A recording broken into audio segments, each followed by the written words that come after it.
outra, né? Então não tem existe uma continuidade, mas eu acho que não tem uma proximidade do caso, não tem uma proximidade da família, né? Eu acho que dificulta um pouco esse acesso do núcleo, né? Que seria o território, né? E aí, com esse desmonte, a gente sofre bastante, né? O que eu tenho sentido, por exemplo, no âmbito lá da saúde mental mais agravado, onde a gente atende, é que tem chegado muito que esta equipe do NASF poderia estar dando conta, né, com seus grupos ali da saúde mental, com seus atendimentos na saúde mental, né, a gente trocando aí através de matriciamentos, né, seja com a UBS, seja aí com outros serviços envolvidos também, assistência, educação, né, que eu acho que é isso que integra esse núcleo de tratamento, né. Essa sobrecarga com ausência, com desmonte do NASF, vai ocasionar, e já está ocasionando, uma sobrecarga no CAPS, né? Então, casos como o Rafa falou, por exemplo, N casos que eu acompanhei em UBS, por exemplo, tratamento de ansiedade, de depressão, que o NASF tranquilamente daria conta, e pacientes que agora, principalmente quando não se tem mesmo mais o NASF, para onde que a gente encaminha esse paciente? Ele fica meio perdido, né, e com um vínculo que ele não tem, não foi cuidado de se passar ainda para o CAPS, né, e que não seria uma demanda, porque quanto maior a complexidade, mais o paciente está indicado ao CAPS. Então, por exemplo, uma depressão, um quadro estável, dá para tratar tranquilamente numa unidade básica de saúde com apoio do NASF. Claro, posso precisar do CAPS? Posso, às vezes é um paciente que piorou muito da depressão e evoluiu, sei lá, com uma tentativa de suicídio. Aí, a equipe tem que discutir, né, até onde se consegue fazer o manejo na UBS, junto ao NASF, ou até onde eu preciso realmente encaminhá-lo, né, adequadamente para o CAPS, porque às vezes é uma crise tão grave, tão importante, que eu vou precisar de um serviço de maior complexidade. E aí, sim, este caso iria para o CAPS. Então, com o desmonte do NASF, isso se perde, né? Eu penso muito, sobretudo, no direito que o paciente tem de ser cuidado no território dele, né? Isso, acho que o papel, principalmente quando ele trata numa unidade básica de saúde, da estratégia, né? Que tem estratégia saúde da família. É um ganho enorme você ter o seu cuidado de saúde ali, no seu bairro, perto da sua casa, né? Sobretudo quando a gente fala em doença mental, isso ainda é mais importante. E eu acho que, sobretudo, quando a gente fala pensando na onde a gente trabalha, né, quando a gente fala em São Paulo, né, que a gente entende que o acesso em São Paulo é uma beleza, né, então o cara ele tem que pegar, de repente, uma medicação num outro bairro distante, ou tem que fazer o seu tratamento, porque o atendimento psiquiátrico é lá na Zona Norte, né, mas o meu atendimento tinha aqui, não tem mais, sabe?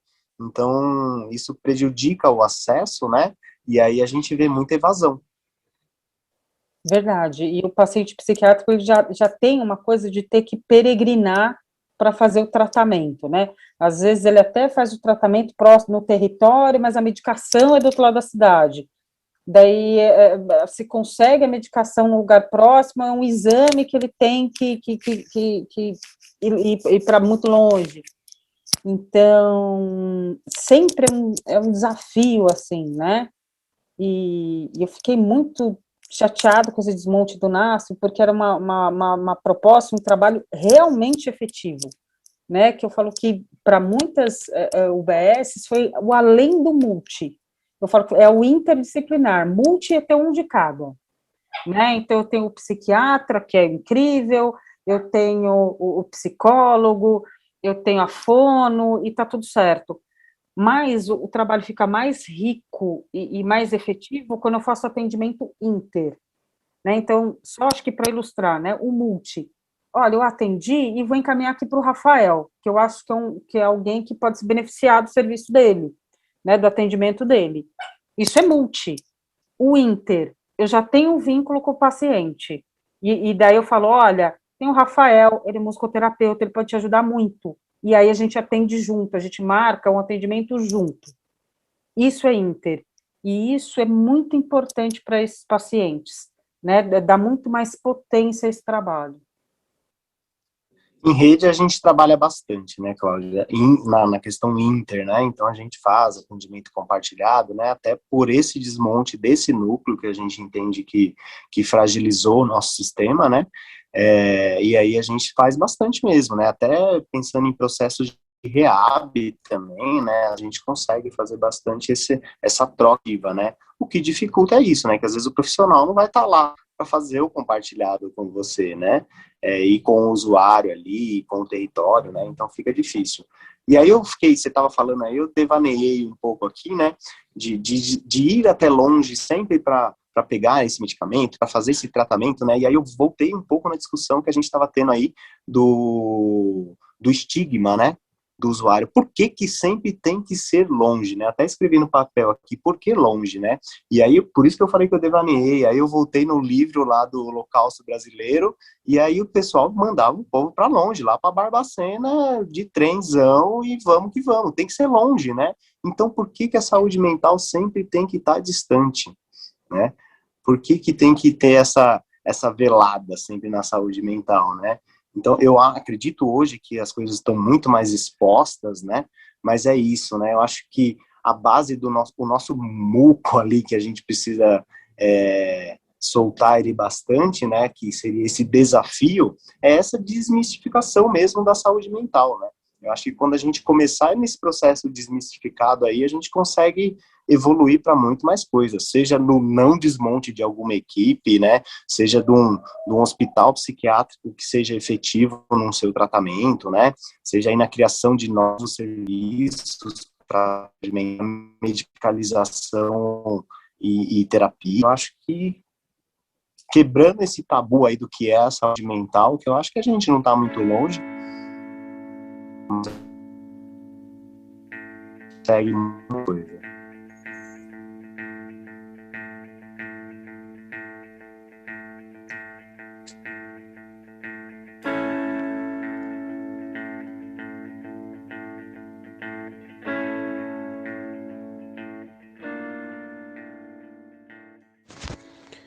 Bom, gente, felizmente tivemos uma pequena falha aqui no áudio do Rafael. A internet estava um pouco instável no dia da gravação, mas como foi uma conclusão assim da fala dele, a gente segue aqui com o nosso conteúdo, tá? Alguns ruídos também acabaram surgindo aí no meio, a gente pede até desculpas por isso, mas espero que não esteja prejudicando a escuta de vocês. Vamos seguir com a nossa conversa, que o papo tá muito interessante.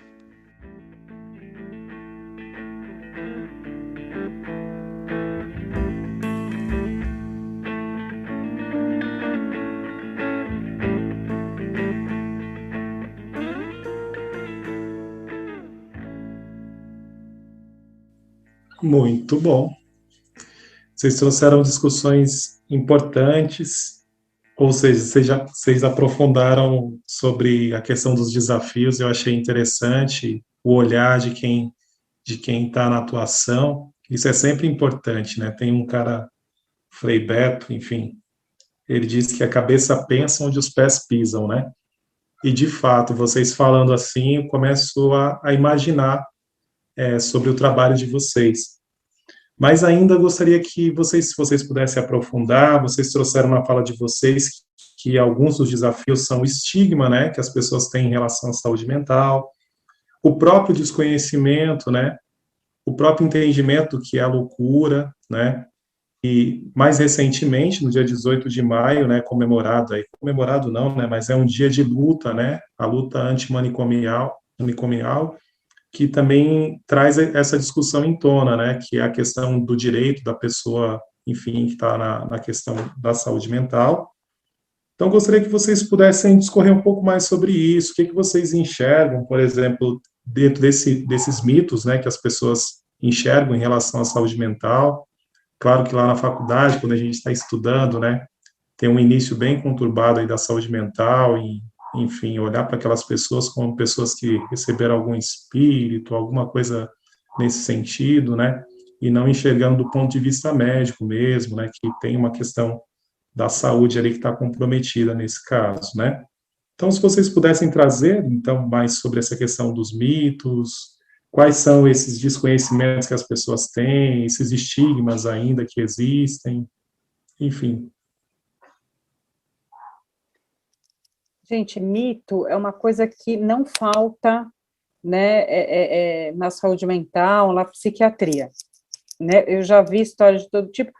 Eu até falo, já podia quase escrever um livro sobre isso, né? Então, a relação que se faz com a questão espiritual, né? Isso tem uma justificativa histórica, né? Na Idade Média, sobretudo do século X até o século XV, quando a igreja ela ganha uma força, sobretudo política, né? E a igreja ela demoniza as doenças, não é só loucura. Então, estar doente era uma ação do demônio, ponto. Tanto que tem alguns historiadores que vão falar que é um período que a medicina ela quase que deixa de ser uma profissão, ser médico deixa quase de ser uma profissão para ser uma ocupação. Qual é a diferença? Uma profissão, eu precisei estudar para isso, então eu frequentei uma escola, né?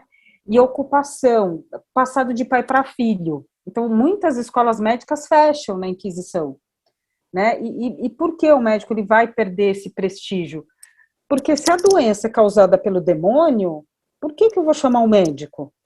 Não tem lógica, na Idade Média isso não faz sentido, né? Se a doença é causada pelo demônio, eu tenho que chamar um padre, né? Agora, imagina, se eu tenho uma dor do estômago e isso foi criado pelo demônio, imagina se eu tenho alguma questão mental. Se eu estou vendo coisas que não existem, imagina um esquizofrênico, né? Tá vendo coisas que não existem, tá ouvindo vozes que ninguém consegue ouvir, né? Que são as alucinações visuais, auditivas. Se ele tem um delírio é uma crença patológica que o paciente tem. Então, por exemplo, todo mundo aqui está querendo me matar. Imagina esse cara na Idade Média, né? Está possuído pelo demônio, né? E se é o demônio que está causando isso, um padre, inquisição, enfim, então, a gente tem um viés histórico na psiquiatria que é muito forte. A psiquiatria, ela foi a primeira especialidade da medicina que é criada, que eu me lembro do século XVIII para o XIX, pelo Philippe Pinel, né, que ele fala, olha, tudo bem, tem um monte de gente doente, mas tem alguns doentes, que no caso são os mentais, né, que tem que ser tratados de forma diferenciada. E aí, eu acho importante, assim, a gente entender um pouco da história, porque muitos doentes eram cuidados em hospedarias. Então, se eu tivesse uma ferida, se eu tivesse algum problema, eram nas hospedarias. E o doente mental, o Pinel, ele se forma a ser de medicina, mas ele demora para exercer a medicina. E ele era um cara que ele desenhava muito bem, ele trabalhava com botânica. Então, ele desenhava plantas, ele fazia descrição. E ele trabalhava em Paris e nos arredores. E aí, desenhando um desses jardins, ele se deu conta de uma hospedaria da proximidade e começou a desenhar alguns pacientes. Se todo mundo que é doente, ou a maioria, iriam para as hospedarias, tinha um doente que chamava muita atenção do Pinel, que eram os doentes, que hoje a gente chamaria de doentes mentais, porque os mais agitados, eles amarravam do lado de fora da hospedaria, né, para não arrumar confusão lá dentro. E esses doentes eram alimentados junto dos coxos dos cavalos, né? E aí o Pinel, ele vislumbra ali uma possibilidade de cura. Ele escreve, né, o Tratado de Doenças Nervosas, que é o primeiro livro de especialidade da medicina. E ele propõe o tratamento moral, porque ele fala que na teoria dele, o que causa a doença é a sociedade. Então, qual é a lógica do Pinel? Se eu tirar esse paciente da sociedade, ele se cura. E aí começam a surgir os manicômios, né? Tem até um livro interessante do Isaias Pessotti, que é O Século dos Manicômios, que vai falar do século XIX, que o Pinel vai falar, olha, o manicômio ele tem que ser distante do centro da cidade, para isolá-lo da sociedade. E esse paciente tem que passar um período sem receber visita da família. Então, ao longo do século XIX na Europa, centenas de manicômios são abertos, e aí é uma história que a gente já deve ter ouvido falar. Teve uma superlotação, abandono de muitos pacientes, né? Esse paciente